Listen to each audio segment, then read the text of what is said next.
Alright, let's get into this week's haves and the have-nots review for last night's episode. Now we start out with Candace bringing Benny to this office building. This is the office building where the law firm that she wants to work at is. Now she gets there and she's waiting for Maggie to arrive, and she calls Maggie her secretary. Maggie is looking very irritated, but there's nothing she can do about it. Candace tells her, "You need to show up on time." She tells him that she will call Benny Mr. Young. She tells her to say she's sorry, all this stuff, and tells her, didn't I tell you I want black coffee to greet me when I come in?" And then she goes, "Margaret loves black coffee," which was obviously a reference to David. I'm not quite sure how Candace knows about Maggie and David. I can't quite remember how that. I can't remember, but I think she knows about Maggie and David because that black coffee comment was seemingly a reference to that. Benny tells Candace, "Chill out." So Maggie takes her to an office, and they say this is supposed to be Candace's office. The nameplate is on the door, Candace Young ESQ, and Benny's buying all this. This is a really big office for Candace to have. This is an office that a partner would have, not an associate that just got that just passed the bar. I mean, even if you have just passed the bar, it's not easy to get in as an associate at a law firm. It just doesn't happen. But Benny is buying this, and he wants to buy it because he wants to believe his sister is on the up and up now. And so she's trying to get him, Maggie's trying to get them out of there, and she's trying to say it without, giving the whole scheme away. She says, "Well, there's some partners coming, and they're right down the hall," and so Candace is like, "Well, I'm not going anywhere," because Candace has to aggravate every situation, make everything much worse than it has to be, and so finally a partner comes down the hall, and she's like, "What's going on?" And Candace is ready to get out of there then, and she leaves Maggie holding the bag, and Maggie's like, "Oh, this is just such a funny joke. Do you know Judge David Harrington? This is a funny little game we play," and blah, blah, blah. And the partner, she wants to know, well, what was she doing in my office? And what is that nameplate doing on the door? And Maggie's trying to explain it, and it's just not. It's just, we don't know how she gets out of it because the scene cuts to another scene. Now, Veronica, she's with a real estate agent. She has bought another house. And right before she's about to sign the documents to close the deal, Catherine calls. And Veronica's all, "You don't sound so good. Ooh, are you alright?" It's kind of a stupid question because Catherine just buried her daughter. But I guess Veronica has no sense of how that feels, because she doesn't really care about her child. She just wants to control him, and she sent somebody to beat him. So I guess she doesn't know how it feels to, how that connection with her child feels. So Catherine tells her that the DA is sniffing around. She wants to talk to all four of them: Catherine, Jim, David, and Veronica. So they wrap up their conversation, and then Veronica calls someone, and we find out that it's the people she had take Jeffrey's car, the one that Wyatt hit Benny and that kid in. So they say they lost the car. They lost it in a federal auction, and this is the same federal auction that Candace put the bid in on and bought that tow yard for Benny. So she's gonna have to go over there and get the car. She's gonna have to go. Okay, so she's gonna have to go over there and get the car, but with Benny in charge of the place now, that's going to be a problem. So she goes over there to find out about the car. She's surprised to see Candace and Benny there at the tow yard. So she finds out that Benny owns the tow yard now, but she's kind of reluctant to say anything about the car, and Candace is like, this hoe is up to something. And I want to know what it is. And so Veronica backs off and she leaves, and I think Candace kind of noticed the whole sort of like smiling sort of thing between Benny and Veronica, because she's like, what was that about?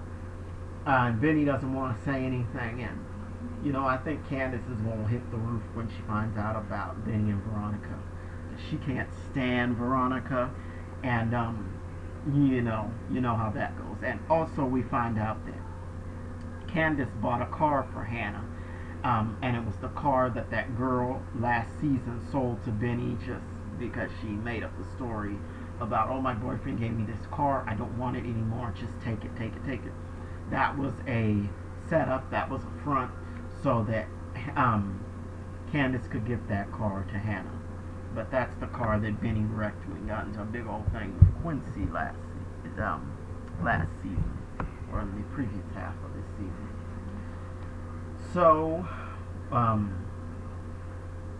after that, let's see at my notes. So, we get a scene with Benny calling off Warlock to buy meth.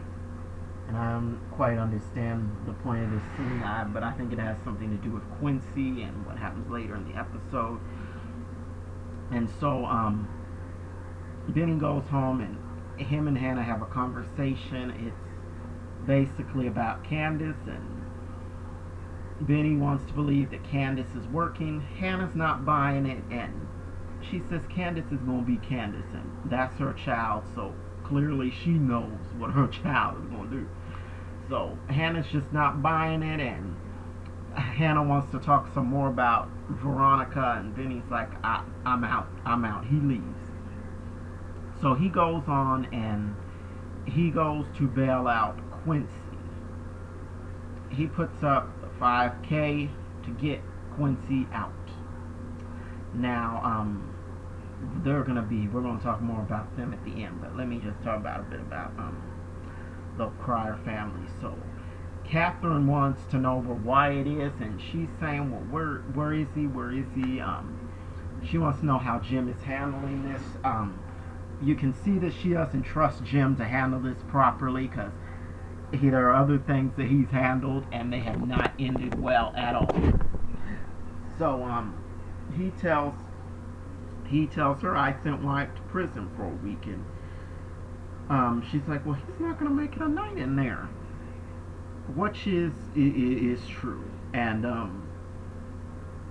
and we saw Norman for a bit.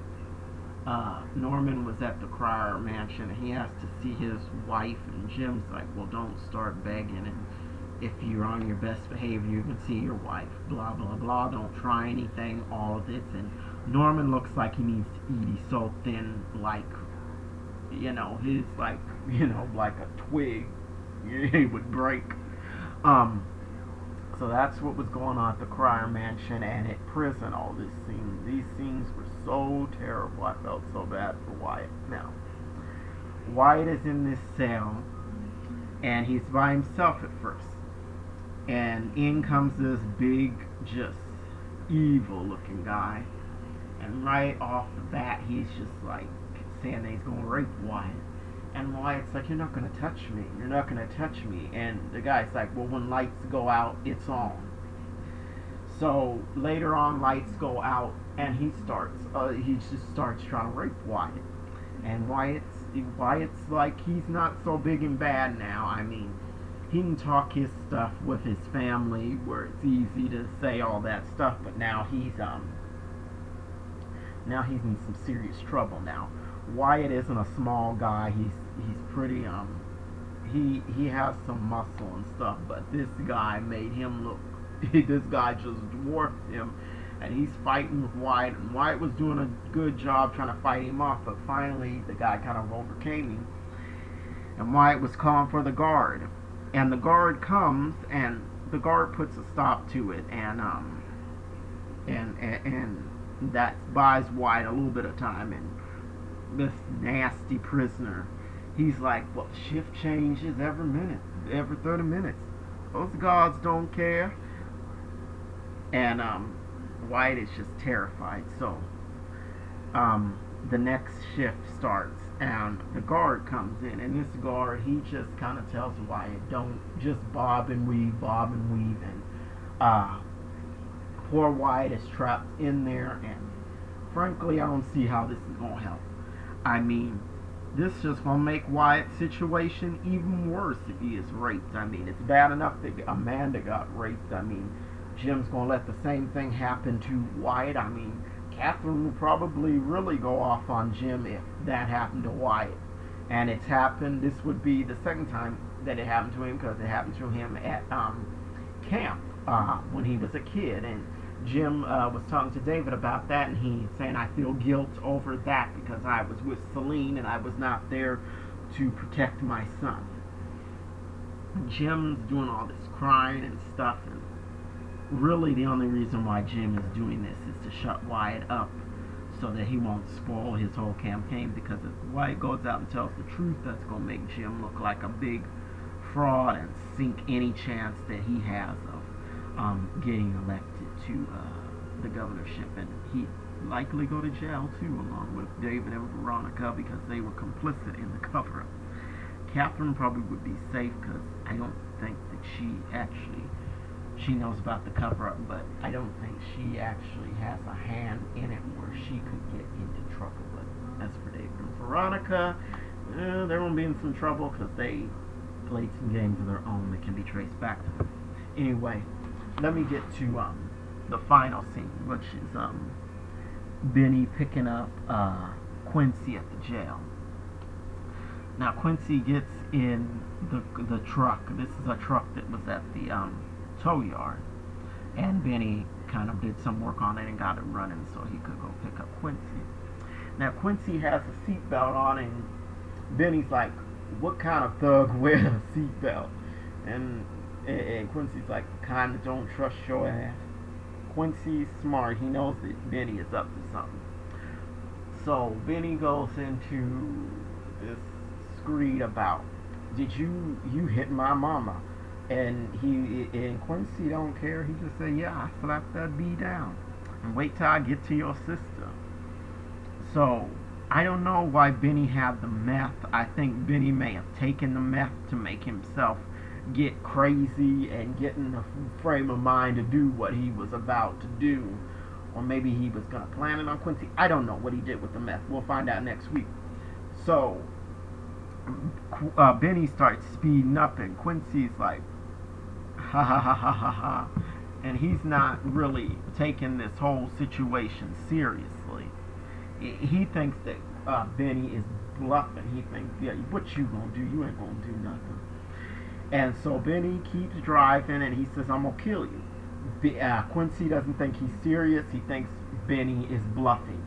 But as soon as Benny sort of gets up to 90, 100, Quincy gets scared. He's like, what the hell? And he tries to grab the wheel, and they're fighting over the wheel and swerving all over the road, and finally they veer off the road into the brush and woods and all that, and the truck flips over, and that's how the episode ends.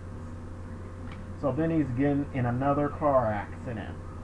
Benny does not have good luck with cars at all. So we'll see what happens next week. This